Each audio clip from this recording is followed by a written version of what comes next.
बिस्मिल्लाहिर्रहमानिर्रहीम। अस्सलातु वस्सलामु अलैका या सय्यदी या रसूल अल्लाह, अस्सलातु वस्सलामु अलैका या सय्यदी या हबीब अल्लाह। हम खड़े हैं कुबा शरीफ के पास, मस्जिद कुबा के पास, आपको नज़र आ रही होगी। और ये इधर सामने दिखाएं, ये खजूरों का बाग है। मेरे प्यारे करीम आका सल्लल्लाहु अलैहि वसल्लम जब मक्का से तशरीफ़ लेके आए तो सबसे पहले 14 दिन यहाँ आराम फरमाया। हज़रत साद बिन खैशमा रज़ी अल्लाह ताला अन्हु के घर 14 दिन रहे। सबसे पहले मदीना पाक में जिस कुएं का पानी पिया वो कुआं भी यहाँ मौजूद था। वो सामने देखें, आपको चदर नज़र आएगी।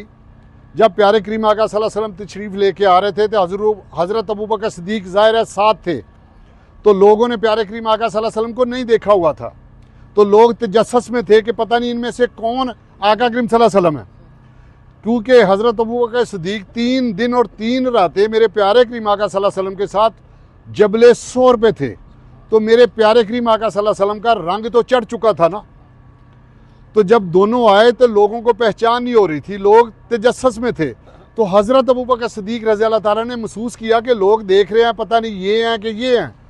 तो हज़रत अबू बकर सिद्दीक़ रज़ी अल्लाह ताला ने उस कपड़े वाली जगह पे, अल्हम्दुलिल्लाह मुझे नवाफिल पढ़ने का भी मौका मिला है, उस कपड़े वाली जगह पे आका करीम सल्लल्लाहु अलैहि वसल्लम को बिठा के ऊपर चादर तान दी ताकि सब लोगों को क्लियर हो जाए कि मेरे प्यारे करीम आका सल्लल्लाहु अलैहि वसल्लम ये हैं।